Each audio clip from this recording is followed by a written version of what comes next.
नमस्कार, गिरीश गुप्ता के चैनल में आपका स्वागत है। आज बात करते हैं एक और आईपीओ की जो आज से खुल गया है। तो कंपनी का नाम है billion brains garage ventures limited और ये कंपनी ज़्यादा पॉपुलरली ग्रो के नाम से जानी जाती है, जो एक ब्रोकिंग कंपनी है। तो आज के वीडियो में जानेंगे कि कंपनी क्या करती है, एग्जैक्टली क्या इसका बिजनेस मॉडल है, कैसे ये पैसा जनरेट करती है, कैसे किसी भी ब्रोकिंग कंपनी के बिजनेस मॉडल में को हमें देखना चाहिए। और वैसे तो हम इस बारे में पहले भी एक वीडियो बना चुके हैं जिसमें हमने ब्रोकिंग इंडस्ट्री और एक दो ब्रोकर का बिजनेस मॉडल डिस्कस किया था। आप चाहें तो उस वीडियो को देख सकते हैं, हमारी प्लेलिस्ट में मिल जाएगा। लेकिन अगर आप नहीं देखना चाहें तो आज की वीडियो में भी आपको ब्रोकिंग इंडस्ट्री के बारे में, उसकी वैल्यूएशन के बारे में और उसका बिजनेस में क्या मैट्रिसेस देखने चाहिए, इसके बारे में आपको जानकारी मिलेगी। तो हमेशा की तरह शुरुआत करते हैं कंपनी के इतिहास से।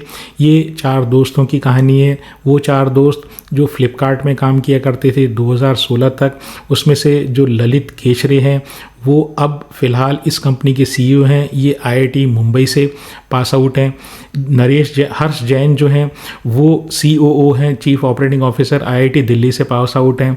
नीरज सिंह जो हैं वो चीफ टेक्नोलॉजिकल ऑफिसर हैं, वो ग्वालियर से उन्होंने बैचलर ऑफ इंजीनियरिंग या बीई किया है। और ईशान बंसल हैं जो इस कंपनी के चीफ फाइनेंशियल ऑफिसर हैं। तो ये जो चार दोस्त थे 2016 में फ्लिपकार्ट में काम किया करते थे और वहाँ से इन्होंने नौकरी छोड़ी। 2017 में उन्होंने इस कंपनी की स्थापना की जिसका नाम ग्रो रखा इन्होंने। और शुरुआत में सिर्फ एक direct selling mutual fund platform हुआ करता था। इसका मतलब क्या हुआ? इसका मतलब ये हुआ कि आप इस कंपनी के सहायता से, इसके प्लेटफॉर्म के सहायता से आप म्यूचुअल फंड में बिना कमीशन के इन्वेस्ट कर सकते थे।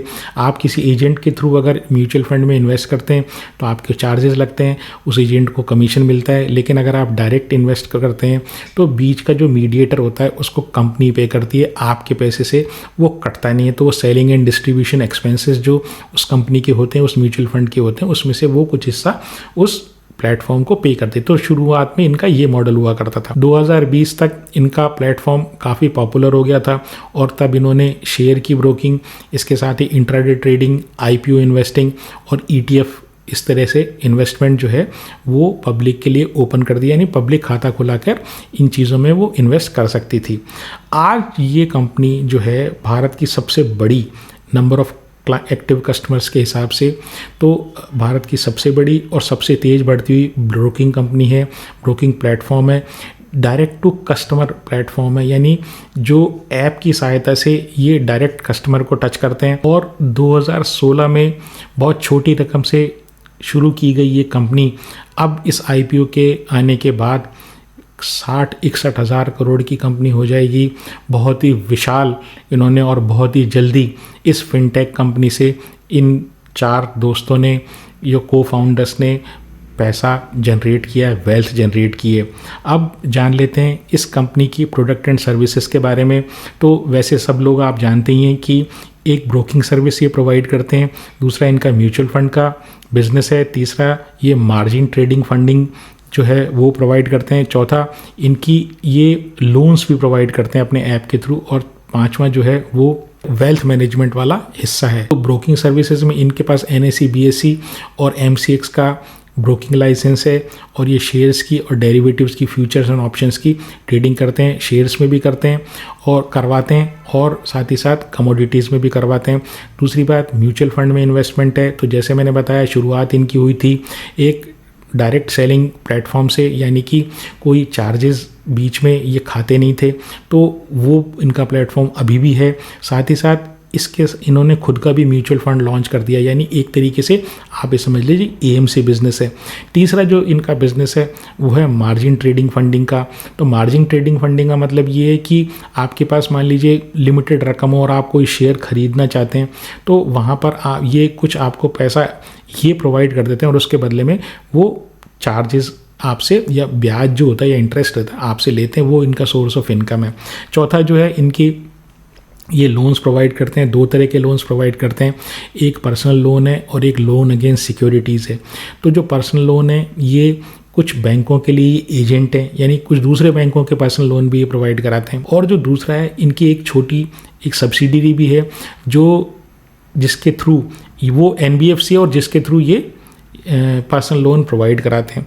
लोन अगेंस्ट सिक्योरिटी के बारे में मैंने आपको बताई दी कि लोन अगेंस्ट सिक्योरिटी भी प्रोवाइड कराते हैं। तो ये जो सब्सिडरी है, इसके पास फ़िलहाल जो लोन बुक साइज़ है वो 1164 करोड़ का है। कोई बहुत बड़ा लोन बुक साइज़ नहीं है, लेकिन ख़ास बात ये है कि इसमें NPAs कितने हैं। तो NPAs भी बहुत ज़्यादा विशाल NPAs नहीं है, 1.67% NPAs अभी तक इनके हैं। अब समझते हैं कि इस तरह की जो प्लेटफॉर्म वाली कंपनीज होती हैं तो उनका वैल्यूएशन में आपको क्या देखना चाहिए, कैसे वो पैसा कमाते हैं, और जब उनके क्वार्टरली रिजल्ट्स आएँ तो आपको उनको किस तरीके से इंटरप्रेट करना चाहिए। तो अब आप ये देखिए कि दो आस्पेक्ट हैं रेवेन्यू में। रेवेन्यू में पहला जो आस्पेक्ट है वो है एक्टिव एवरेज यूज़र, यानी एक तो यूज़र आपके प्लेटफॉर्म पर होने चाहिए, आने चाहिए। दूसरी चीज़ ये वो एक्टिव होनी चाहिए। अब इनको एक एक करके समझते हैं। प्लेटफॉर्म पर ग्राहक कैसे आएगा? आप जब नया अकाउंट खोलोगे तो उसके लिए ये एफर्ट करते हैं, उसके लिए मार्केटिंग करते हैं, उसके लिए ये अपने कस्टमर्स को कोई फ्री सर्विस प्रोवाइड करते हैं। जिस तरीके से कहते हैं अगर अकाउंट ओपनिंग आपकी फ्री है, ताकि एक बार वो ग्राहक इनके पास आए। तो पॉइंट नंबर 1, नए ग्राहक आने चाहिए। और पॉइंट नंबर 2 ये है कि जो ऑलरेडी ग्राहक आ गया वो आपके प्लेटफॉर्म से कहीं और नहीं जाना चाहिए। तो दो चीज़ें हुई, ऑनबोर्डिंग यानी ग्राहक आना, दूसरा रिटेंशन। तो रिटेंशन मतलब ग्राहक को रखना। अब ये चीज़ हुई, अब उसको एक्टिव रखना है आपको, क्योंकि अगर आप एक्टिव उसको नहीं रखेंगे तो यानी अगर आप लगातार उससे ट्रेड नहीं करवाएंगे या कुछ नहीं खरीदा जाएगा तो वो कुछ और प्रोडक्ट आपसे नहीं खरीदेगा, चाहे वो म्यूचुअल फंड से रिलेटेड हो, चाहे वेल्थ मैनेजमेंट का कोई प्रोडक्ट हो, चाहे बॉन्ड्स हो, कुछ भी खरीदे तो वो जब तक नहीं खरीदेगा तब तक आपकी रेवेन्यू कैसे बढ़ेगी। तो वो एक्टिव होना चाहिए। ये एस्पेक्ट रहा एक्टिव यूज़र्स का। दूसरा पॉइंट जो है वो ये है एवरेज रेवेन्यू पर ईयर। ये दूसरा एस्पेक्ट है कि उस एक व्यक्ति जो आपके ऑन बोर्ड हो गया है और जो एक्टिव है उससे आपका रेवेन्यू कितना आ रहा है।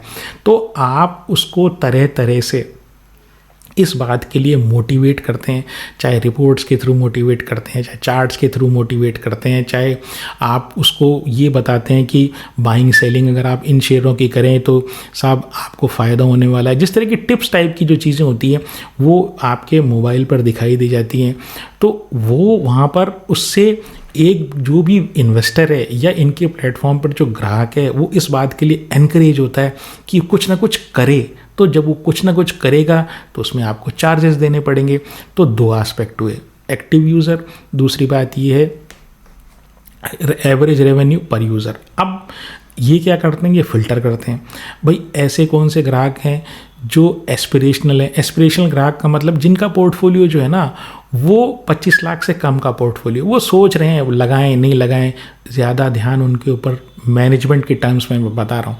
तो वो एस्पिरेशनल जो होते हैं ना उनके ऊपर कंपनी जनरली ज़्यादा ध्यान नहीं देती, उन पे फोकस नहीं करती हैं। दूसरा जो कैटेगरी हुआ वो हुआ अफ्लुएंट। अफ्लुएंट का मतलब जिनका जो पोर्टफोलियो साइज़ होगा वो 25 लाख से ज़्यादा है। एक डेफिनेशन है 25 लाख वाली जो है, सिंपल एक डेफिनेशन है, आपने कोई बेंचमार्क डिसाइड कर रखा है। तो अफ्लुएंट वाले तो कोशिश ये करते हैं जो ब्रोकिंग वाले कंपनीज होती हैं जो प्लेटफॉर्म टाइप की, प्लेटफॉर्म मतलब कोई एक मोबाइल ऐप टाइप तैयार कर रखा है या वेब तैयार कर रखा है और उसके थ्रू आप ट्रेडिंग करते हैं, तो वहाँ पर इनका फोकस जो होता है वो इस एक्टिव में भी उन लोगों का जो एफ्लुएंट टाइप के जो कस्टमर्स होते हैं ना उनसे रेवेन्यू बढ़ाना होता है। किसी भी कंपनी का जो प्लेटफॉर्म कंपनी है, ब्रोकिंग कंपनी है, उसका जो बिजनेस मॉडल है ना उसमें सिर्फ और सिर्फ आपको इन 5 आइटम्स पे ध्यान देना है। एक्टिव यूज़र कितने हैं, दूसरी बात उनसे रेवेन्यू पर ईयर कितना आ रहा है, तीसरी चीज़ ये जो कॉस्ट है, कॉस्ट टू सर्व यानी कि डायरेक्ट कॉस्ट कितनी है, कॉस्ट टू ग्रो यानी प्रमोशनल कॉस्ट कितनी है और बाकी कॉस्ट कितनी है। और इनमें से अगर आप कॉस्ट वाला एस्पेक्ट नहीं भी देखें तो आपको हमेशा नंबर ऑफ़ यूज़र्स एक्टिव होने चाहिए, एक्टिव नंबर ऑफ़ यूज़र्स जो ट्रेड कर रहे हैं वो, दूसरी बात उनसे जो रेवेन्यू आ रहा है वो, उस पर ध्यान देना चाहिए। इनकी जो ट्रेजेक्ट्री होनी चाहिए ना जो क्वार्टरली रिजल्ट्स में, उसमें ग्रोइंग ट्रेजेक्ट्री होनी चाहिए। अब FY25 यानी मार्च 2025 तक का जो डेटा है वो मैं इन 5 आइटम्स के बारे में आपको बताता हूँ।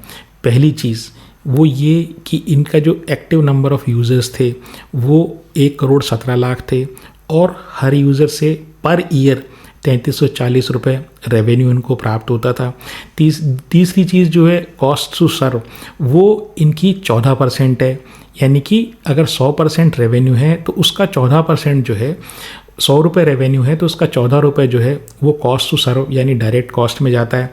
इसके अलावा 12 जो है 12.5% वो कॉस्ट टू ग्रो यानी प्रमोशनल एक्टिविटीज़ में जाता है और जो बाकी 13 या 13.77 है वो जो है वो अदर कॉस्ट में जाता है। अब आप ये देखिए कि प्लेटफॉर्म कंपनीज़ में क्या होता है कि जैसे जैसे आपके नंबर ऑफ़ यूज़र्स बढ़ते हैं वैसे जो कॉस्ट टू सर्व है यानी कि उनको सर्व करने की कॉस्ट जो होती है ना वो उतनी तेज़ी से नहीं बढ़ती, लेकिन जो बाकी कॉस्ट होती है ना उनका प्रोपोर्शन बहुत तेज़ी से घटता है।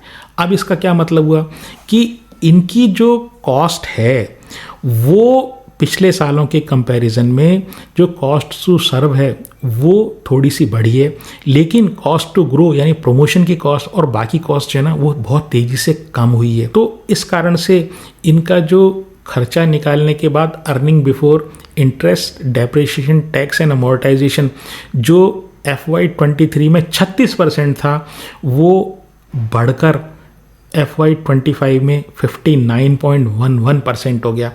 अब इसको एक उदाहरण से समझते हैं।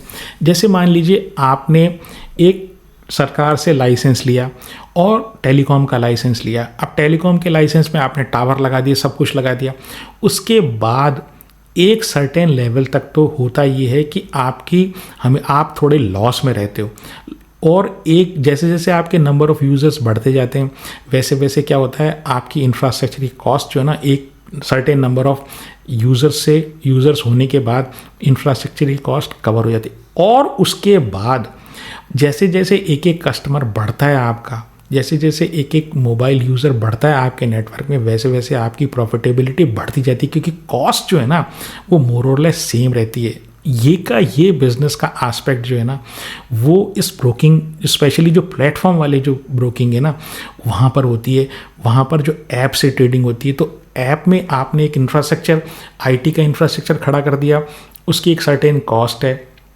जब उसकी कॉस्ट रिकवर हो जाती है एक लिमिट के बाद तो नंबर ऑफ़ क्लाइंट्स आने के कारण जब इसकी कॉस्ट एक बार कवर हो जाती है उसके बाद जैसे जैसे आपके क्लाइंट्स आ जाते हैं, बढ़ते जाते हैं, वैसे वैसे आपकी जो प्रॉफिटेबिलिटी है ना वो बढ़ती जाती है। अब ब्रोकिंग बिजनेस के बारे में बात करें तो भारत में ऐसा अनुमान है कि 2030 तक जो ब्रोकिंग बिजनेस है वो लगभग 14 से 16% की पर एनएम की रेट से बढ़ेगा और जो वेल्थ मैनेजमेंट का बिजनेस है वो 2030 तक लगभग 16 से 18% तक बढ़ेगा। तो काफ़ी इनके पास टाइम है या कहें काफ़ी इनके पास लंबा रनवे, यानी बिजनेस में ग्रोथ की संभावनाएं काफ़ी हैं।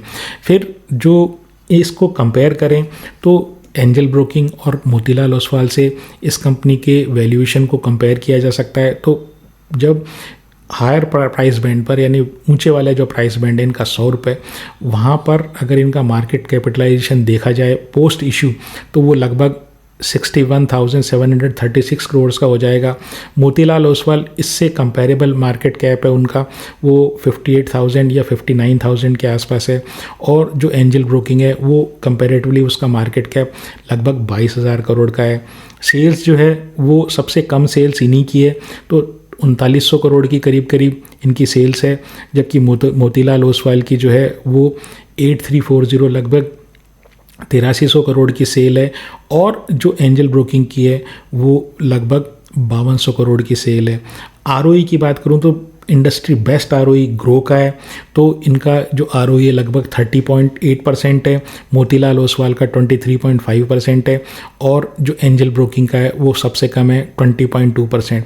डेट टू इक्विटी जो ग्रो का है नेग्लिजिबल डेट है, हर 100 रुपये की इक्विटी पर जो है वो 10 रुपये का कर्जा है, लेकिन जो पीई है वो ग्रो का 34% है और मोतीलाल ओसवाल का 24% है। एंजल ब्रोकिंग का 20% है। अब वैल्यू इनकी जो EPS है FY25 में वो मात्र 3 रुपये पर शेयर है। तो वहाँ पर क्या है कि अगर मैं इसको 24-25 का पी दे दूं तो इस यानी मोतीलाल ओसवाल वाला पी इसको दे दूं तो आप ये समझ लीजिए इसकी जो फेयर वैल्यू जो है वो 75 रुपये के आसपास आती है। और ये जो शेयर इशू कर रहे हैं वो 95 to 100 रुपीज़ में कर रहे हैं। और हमेशा की तरह ये ऑलमोस्ट सर्टेन है कि ये जो शेयर इशू करेंगे ये 100 रुपये के दाम पर करेंगे। तो ये जो शेयर है ये फ़िलहाल फुली वैल्यूड है। 8-10% जैसे किसी नए IPO के आने पर जो हाइप होती है उस तरह की हाइप ज़रूर आपको देखने की मिलेगी।